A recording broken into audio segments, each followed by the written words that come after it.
चाहते हैं कि आप लोग जिस तरीका से अन्य महापुरुषों को मानते हैं, उनकी जयंती मनाते हैं, हमें कोई दुख नहीं, मनाने भी चाहिए। जिन लोगों की आस्था है वो मनाएं, लेकिन हमेशा याद रखिए कि सम्राट अशोक की जयंती के लिए आप हर वक्त समय निकालेंगे और सम्राट अशोक की जयंती मनाने का हर बार काम करेंगे। और ऐसा आपका हौसला होना चाहिए कि आने वाले समय में इस देश में सम्राट अशोक जयंती सरकारी स्तर पर हो, ऐसी हम मांग रखेंगे। और इसके लिए आपके सौभाग्य का विषय है और शायद सौभाग्य का विषय होगा कि आपके अमला के सांसद आदरणीय नीरज मौर्य जी ने आपके लोकसभा में सम्राट अशोक जयंती के सरकारी अवकाश की आवाज में उठाई है। शायद आप लोगों को जानकारी मिल चुकी होगी और मिली भी होगी। ये सौभाग्य का विषय होगा। जिस दिन छुट्टी होगी तो इतिहास में नाम दर्ज होगा कि एक अमला लोकसभा थी, यहाँ पर एक लोगों ने ऐसे नेता को चुनकर भेजा कि जिसने सम्राट अशोक की छुट्टी की आवाज उठाई और सरकारी छुट्टी होकर सम्राट अशोक की जयंती सरकारी स्तर पर मनाई जाती है। आप सबसे पहले सौभाग्यशाली आप ही लोग होंगे। ये बहुत अच्छी बात है कि वो आपके लोकसभा के हैं। और इसी के साथ और मैं कुछ कहना चाहूंगा कि आप सम्राट अशोक के साथ भगवान बुद्ध के धर्म को उन्होंने देश के दुनिया के कोने कोने में पहुंचाया था। उन्होंने अपने बेटे और बेटी संघमित्रा, बेटे महेंद्र को श्रीलंका धर्म के प्रचार के लिए जगह जगह पहुंचाया था। आप लोगों से यही मैं आग्रह करता हूं कि सम्राट अशोक तथागत बुद्ध के धर्म को आप सब लोग माने। घर पर सभी लोग अपने घर पर जाकर इनकी माल्यार्पण करें। सभी लोग हमें मूर्ति रखें और भगवानों की मूर्ति रखें। तो ये तो आपके वंश की बात है। सभी लोगों को अपने अपने वंश की, सभी लोगों को अपने अपने वंश की लगी रहती है, तो आपको भी होना चाहिए। आज लोग हमारे जागरूक नहीं है। सम्राट अशोक के बारे में कोई कुछ बोल देता है, कोई कुछ बोल देता है, हम लोग चुप रहते हैं। अभी आप देखो एक राज्यसभा सांसद ने लोकसभा में थोड़ा सा बोल दिया, पूरे देश में आग लगने जैसा माहौल हो गया। तो क्या आपका खून नहीं खोलता कोई सम्राट अशोक को बोलता? तो क्या आपका खून नहीं खोलता कि सम्राट अशोक को कोई गाली देगा? सुनोगे?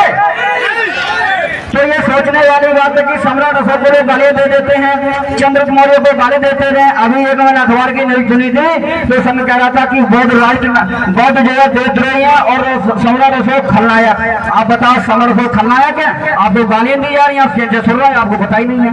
ये सोचने वाली बात है। आपको लोकसभा के माध्यम से कभी एक मंत्री ने भी कहा था चंद्रगुप्त मौर्य भेड़ बकरी चलाने वाला था।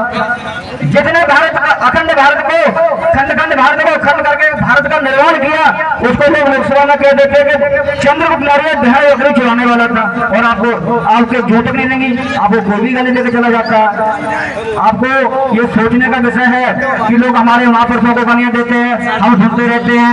आप सोचो माता सावित्रीबाई फुले भारत की प्रथम महिला शिक्षक, जिसने अपने जीवन में पूरा जीवन महिलाओं को शिक्षित करने के लिए लगा दिया। उसके लिए महाराष्ट्र का जो राज्यपाल है उसने उसके लिए गलत बयान दे दिया, हम कुछ बोले ही नहीं। सबसे बड़ा फिल्म बधाइयों में हमारे बहुत बच्चों को प्रताड़ित किया गया, आप लोग कुछ बोले ही नहीं। हमें धरना देना पड़ा, वहाँ मुकदमा की धमकी दी गई। हम लोगों ने जैसे तैसे सहयोग किया, आप लोगों ने वो कर पाए। आप सोचो आपके ये देश मौर्य वंश का है और आपको दफा यही थोड़ी है क्योंकि आप लोग जागरूक नहीं हो। अभी देखो सरकार के दस्तावेज हमारे पक्ष में पारित होते हैं सम्राट अशोक चौक उद्यानी बनने के लिए, लेकिन वहाँ किसी दूसरे का बना दिया जाता है और आवाज उठाने पे हमें जेल भेज दिया जाता है। सारे लोग जानते होंगे उसमें मैं भी जेल गया था भाई रूपेश के साथ में। और उसके बावजूद भी आप लोगों को पता ही नहीं है कहां पर क्या हो रहा है। तो ये सबसे बड़ी जिम्मेदारी आज हम लेके जाएंगे कि हम हमेशा याद रखेंगे कि अपने महापुरुषों के लिए, हमारे जितने भी महापुरुष हैं धर्म में, हमारे जातिवाद वैसे कोई मानने वाली बात नहीं है, लेकिन देश में अगर जातिवाद है तो आपको मानने में श्रम नहीं आने चाहिए। और आपकी तो दो जाति है कि आप सोचो कि भूतकाल, भविष्यकाल, वर्तमान काल और दूसरा काल है जिसका नाम है मौर्य काल। तो आपको क्या श्रम होना चाहिए? आप तो उस जाति को जिसके नाम से भारत पहचाना जाता है कि मौर्य वंश का भारत, तो आपको अपनी जाति पर गर्व होना चाहिए। भाई मुझे तो गर्व है, आपको होना हो। क्या आपको अपनी जाति पर गर्व नहीं है? क्या मौर्य वंश में गर्व नहीं है? तो आज ये कसम खा के जाएंगे कि मौर्य वंश की तरफ उठने वाले हर उस आवाज की तरफ क्या आंख में आंख डाल के बात करने की क्षमता रखेंगे, लड़ने की क्षमता रखेंगे, लड़ने की क्षमता रखेंगे? अगर आप आपने आज ये काम शुरू कर दिया तो हमारी महिलाओं पर, माँ बहनों पर होने वाली बदतमीजी, होने वाले अत्याचार, जमीन छीनने वाले अत्याचार आपसे कल ही बंद हो जाएंगे। और ज्यादा कुछ न कहते हुए मैं अपनी बात को इसी के साथ विराम दूंगा। और भी हमारे बहुत सम्मानित साथी बैठे हैं, उनको समझ देना चाहूंगा।